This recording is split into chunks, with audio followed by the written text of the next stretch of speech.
السلام عليكم ورحمة الله وبركاته. ما بعد ماتش الزمالك وإنبي وبيراميدز والأهلي، الحمد لله على ماتش الزمالك وإنبي الأول. الحمد لله كان بالإمكان أفضل مما كان، بس أنا كنت حاسس يعني كام نقطة كده برضو نتفق ونختلف، ده طبيعي في الكورة يعني. كنت حاسس إن إحنا نازلين مش دي التشكيلة اللي نبتدي بيها، حسيت إن معتمد جمال أفور قوي. كان ما تعمل الطبيعي يا كابتن معتمد، فاهم المشكلة لما كنت تعمل الطبيعي اللي بتعمله كل ماتش وربنا بيكرمنا؟ ليه انا ابدا باحمد ربيع؟ يعني احمد ربيع اصلا حتى لما بينزل بديل هو مش حلو، لعيب ما بيفيدنيش. انا وانت عارف ان هو لعيب على قده، وكان هيلبسنا جون يعني كمان الشوط الاول كده، كرة بيباصيها كده بعرض الملعب للعيب واقف جنبه، قلشت منه بوش رجله. يعني الحمد لله. وسيف الجزيري انت جايبه من الفريزر مش من الثلاجه، من الفريزر. سيف الجزيري من الفريزر، انت اصلا حتى ما بتعتمدش عليه بديل يا كابتن معتمد، ازاي تبدا بيه النهارده؟ يعني الشوط الثاني الكرة مش عايزه تخش، الشوط الثاني الكرة مش عايزه تخش. انا مش هتكلم فنيات، انا بس عندي تعقيب صغير قد كده على لعيبه الزمالك. انتوا ليه ما بتعترضوش على الحكام؟ ليه الحكم النهارده مستباحك؟ النهارده عبد الرحمن الحارس ومروان داوود قدام عيني بقى لايف في الاستاد، يعني مش من ورا الشاشه.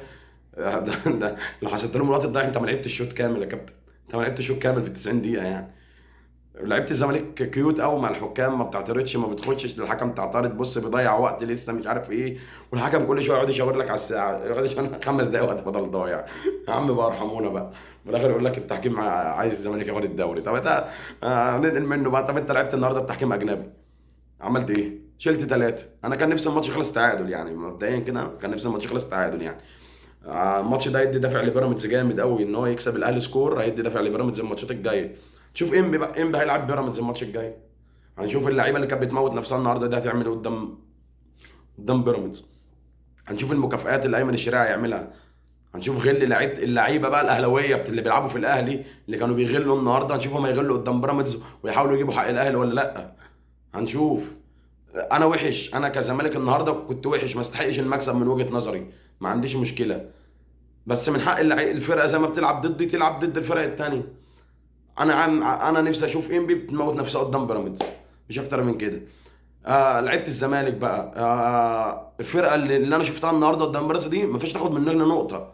ما ينفعش تاخد مننا نقطه تحت اي ظرف من الظروف.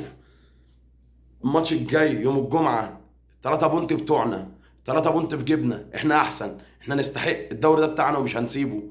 الدوري ده احنا جايين من بعيد قوي، جايين من بعيد قوي، ولازم ولازم ولازم نتعب تاني ونجتهد تاني عشان ربنا يكرمنا.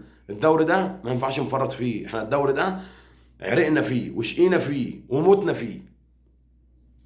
يا رب 11 راجل ان شاء الله هيبداوا يوم الجمعه، 11 راجل هينزلوا يجيبوا الدوري، 11 راجل هينزلوا يلعبوا الفرقه الملط اللي اتغلبت النهارده دي هيجيبوا منها الدوري ان شاء الله. انا كنت بقولها لزمايلي ولاصحابي والقرايبي، انا مش خايف من الاهلي، انا خايف من لعيبه الزمالك. الاهلي مستواه ما يخوفنيش، الاهلي مستواه ما يخوفنيش. وهو النهارده اكبر دليل، وقبله لازم انزل اموت نفسي على الثلاثه بونت يوم الجمعه الجايه. يا المكسب يا المكسب، مفيش خيار تالت. هو يا المكسب يا المكسب. انت احسن، حتى بادائك الوحش بتاع النهارده ده انت احسن. انت النهارده حتى الشوط الثاني كنت هتجيب جون واثنين وثلاثه، هي ما كانتش عايزاك خلاص.